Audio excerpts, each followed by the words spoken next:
Oppo A16 को model रहेको छ भने यो हेर्न सक्नुहुन्छ।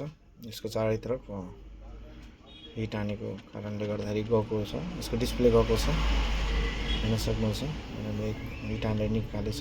यो पहिलेदेखि गएको थियो, यो पुरै निकालेछौँ। यसको ब्याट्री यहाँनिर छ, हेर्न सक्नुहुन्छ।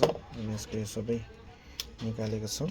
यसको डिस्प्ले यहाँ छ, पुरानो डिस्प्ले यो हो, हेर्न सक्नुहुन्छ। यसको चारैतर्फ यस्तो हेर्नुहोस् नि, यसको यहाँनिर यो पन्नी छ, यो पन्नी छ, यो पन्नी छ, तर यहाँ छैन। यहाँ हामीले ब्ल्याक टेप हाल्नुपर्ने हुन्छ। ब्ल्याक टेप हालेपछि अनि बल्ल यो फोन अटो स्टार्ट हुँदैन, अटो टच चल्दैन, नत्र भने अटो टच चल्ने सम्भावना हुन्छ। त्यो कारणले गर्दाखेरि ब्ल्याक टेप हामी हाल्नुपर्ने हुन्छ। हेर्न सक्नुहुन्छ यसमा ब्ल्याक टेप हामीले लगाइसकेका छौँ।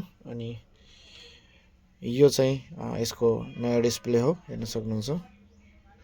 यो हामी फिट गर्नेछौँ केही समयमा, हेर्न सक्नुहुन्छ। यसलाई चप्काउनु पर्ने हुन्छ, हल्का चप्किसकेको छ डिस्प्ले। यसमा ग्लु निकाल्नु पर्ने पन्नी पुऱ्याउँछ। अनि पन्नी हामीले निकालेर यसलाई एकछिनसम्म प्रेस गरेर राख्नुपर्ने हुन्छ। अनि त्यसपछि यो चप्किन्छ। अब चप्केपछि यसमा डिस्प्ले हामीले फिट गर्नुपर्ने हुन्छ है। एकछिनमा तपाईँलाई म देखाउँछु। हेर्नुहोस् न, यसको चारैतर्फ ग्लु हालिसकेको छु। ग्लु चारैतर्फ हालिसकेको छु। अब यसमा मैले फिटिङ गर्नुपर्ने हुन्छ डिस्प्ले। हेर्न सक्नुहुन्छ यसको चारैतर्फ ग्लु हालेर अब यसलाई चाहिँ हामीले फिट गर्नुपर्ने हुन्छ। यो पहिलेदेखि गएको थियो पन्नी, यसमा ग्लु हालिसकेको छु। अब यसलाई फिट गर्नुपर्ने हुन्छ। हेर्न सक्नुहुन्छ फिटिङ भइसकेको छ फोन। चारैतर्फ हालिसकेको छु। अब ग्लु हालिसकेको छु। यो बेला अन गर्नुपर्ने हुन्छ।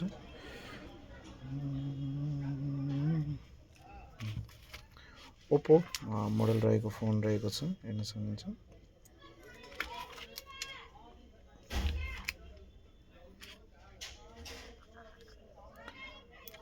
फिटिङ चारैतर्फ ठिक छ, हेर्न सक्नुहुन्छ। यो पहिलेदेखि नै गएको थियो।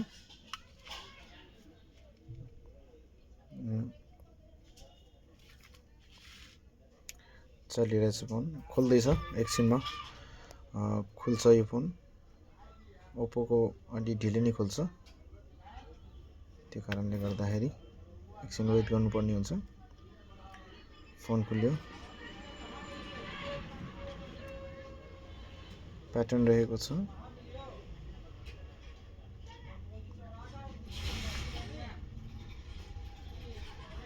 प्याटर्न मलाई थाहा छैन, त्यही भएर सब फोन राम्रो भइसकेको छ, हेर्न सक्नुहुन्छ।